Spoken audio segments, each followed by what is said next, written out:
Look at this. Sitting right in the middle of a deep Lithuanian lake, surrounded by 21 different islands, is a massive red brick fortress. Most European rulers built their strongholds on top of hills. The Lithuanians took a different approach.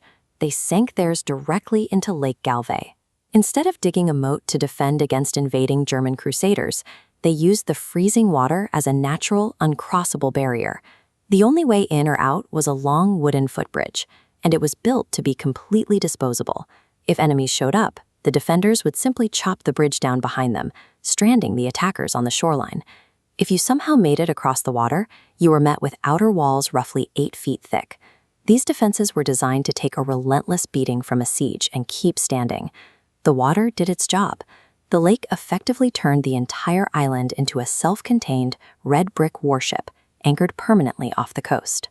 But the interior reveals a second purpose. Beyond the heavy iron gates and defensive towers, the inner courtyard is lined with a complex system of wooden galleries and stone architecture built specifically for diplomacy and court life.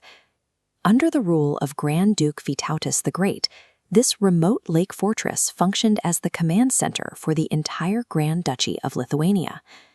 This map shows exactly what Vytautas controlled. At its peak, the Grand Duchy was the largest state in Europe, with borders stretching all the way from the Baltic Sea down to the Black Sea. The empire's wealth and secrets required ultimate protection, so in 1409, Vytautas took the entire state treasury and the national archives and locked them away inside this specific fortress. The most powerful ruler of Europe's largest medieval state ran his empire from this courtyard, and in 1430, he died within these very walls. Securing the treasury of a massive empire inside a lake fortress created a unique logistical problem. Vytautas needed an elite guard force whose loyalty was absolute. Following a victorious military campaign in Crimea in 1398, the Grand Duke returned to Lithuania with a strategic solution: roughly 380 families of the Karaim people. This illustration shows their exact deployment. Karaim warriors were stationed specifically to guard the bridges and physical approaches to the island, while civilian families settled on the nearby mainland, farming, trading, and running local inns. The Karaim were a distinct Turkic-speaking community who followed the Old Testament.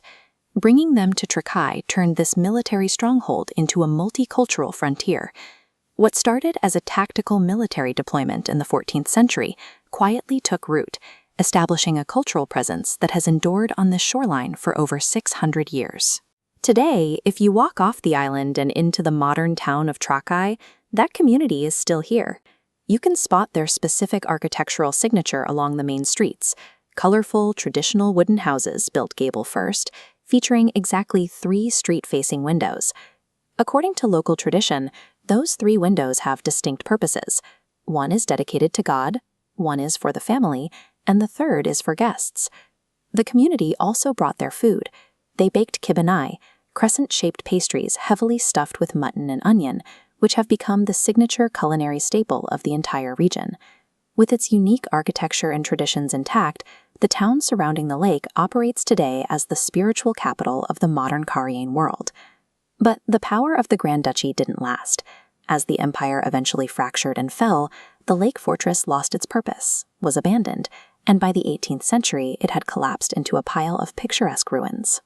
It sat decaying until the mid-20th century, when a dedicated group of Lithuanian historical specialists launched a massive effort to pull the castle back from the brink. This scale model highlights exactly what the restorers were fighting for. Their goal was to meticulously reconstruct the complete 15th century convent-style layout, brick by red brick. Doing this during the Cold War carried immense political risk.